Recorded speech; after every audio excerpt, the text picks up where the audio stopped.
ఈ ప్రపంచంలో ఎవరైనా ఇట్లా అంటారా అన్న? నేను మందులు అమ్ముకున్నంత మాత్రాన మందులోడు ఆయన న్యాయమా? లేవా ఇలా కండక్టర్ ఉన్నాడు, కండక్టర్ మొగుడా అంటారా? పోలీస్ ఆయన ఉన్నాడు, పోలీస్ మొగుడా అంటారా? ఖచ్చితంగా ఎందుకంటారు? ఏమో అలా అట్లంటే నన్ను కూడా అట్టే అనాలి. కానీ దండం పెడితే ఒక్క మాత్రం ఏ మాట? అదే ఏ మాట చెప్పు. మాట మాట మాటి మాటి మాట మాట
ఒక్కసారి భూతానికి కోపం వచ్చి, భూకంపాలు వచ్చి, సునామీలు వచ్చి, భూమి అంతా బద్దలైపోయినా కూడా నా గుడిసెలో ఉన్న ఒక ఈకని కూడా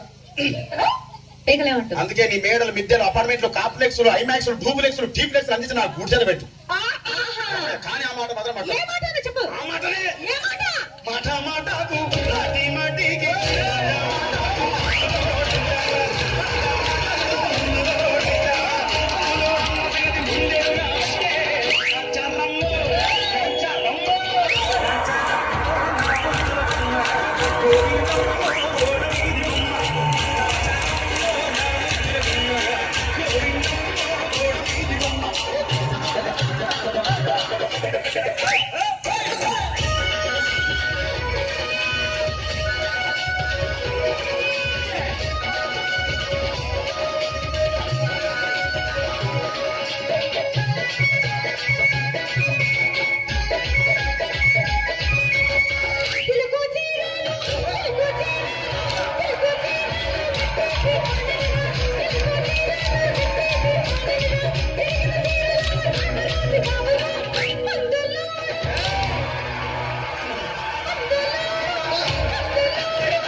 మరంతే. ఎంతమంది ప్రేమించుకున్నా, ఏం చేసుకున్నా, కొట్టాడుకున్నా, పీకులు ఆడుకున్నా అయినా నాకు అర్థం కాలేదే. ఒక స్నానం కొట్లాడతారు, రాత్రి కాగానే ఒకటైతారు. మళ్ళా ఇంతదానికి ఎందుకు కొట్టాడుకునేది? అందుకే కూడా సంతోషంగా ఉండాలి, అంతే మనం ఉన్నట్టు. సరేనా? కానీ ఆ మాట మాత్రం మాట మాట మాట మాట